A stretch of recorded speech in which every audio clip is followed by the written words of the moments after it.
Hey everyone, Dinosaur MTG here because I am an old dinosaur when it comes to Magic.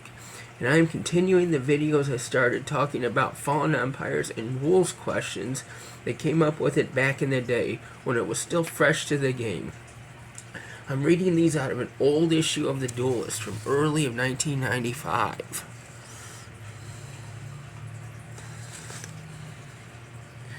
We have 4 Fallen Empires cards to feature today.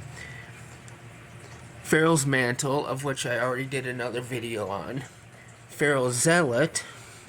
Goblin Grenade, which was a personal favorite of mine when I first started building my own decks back in the day and I had a mono red deck. And Goblin War Drums. Let's start back with Farrel's Mantle and Farrel's Zealot.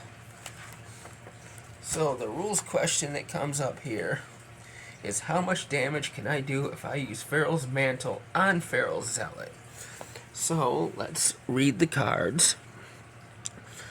Farrel's Mantle says, if target creature attacks and is not blocked, it may deal X plus 2 damage to any other target creature, where X is the power of the creature it enchants.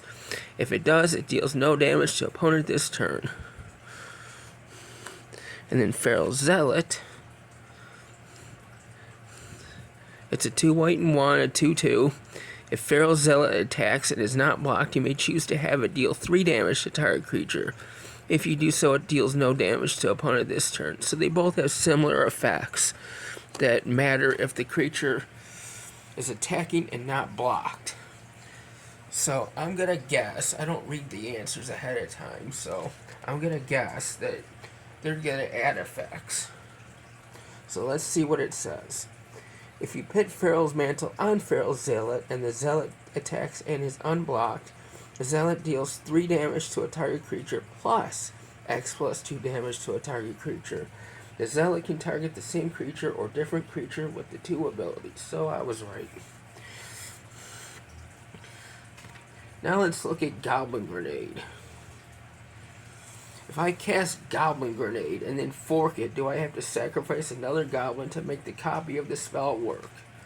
This is actually a common rules question that still comes up to this day for copy effects. So I know the answer to this one. You don't have to sacrifice another goblin to get the effect. But let's redo the cards anyway, just to take a look at the old cards.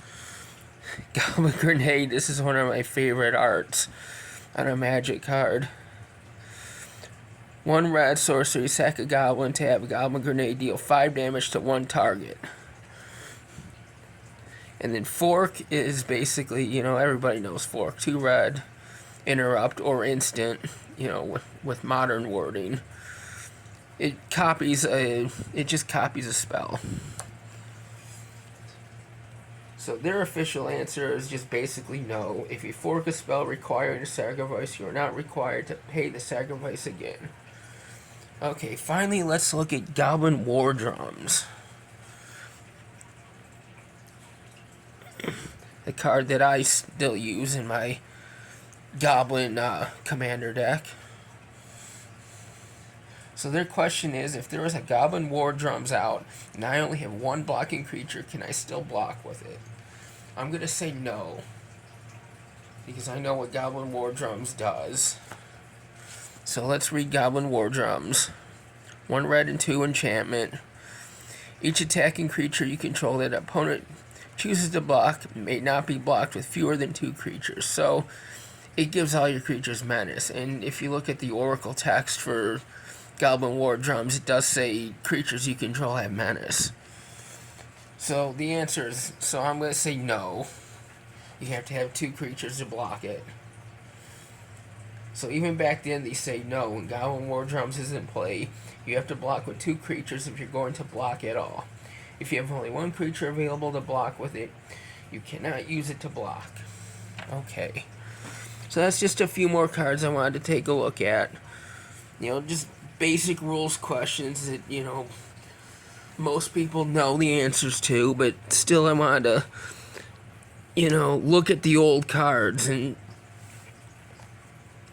kind of show, like, where these where these kind of rules interactions originally come from.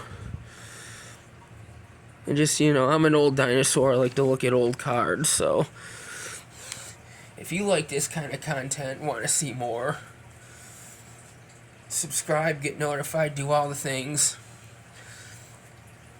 Until then, keep playing Magic the way Richard Garfield intended.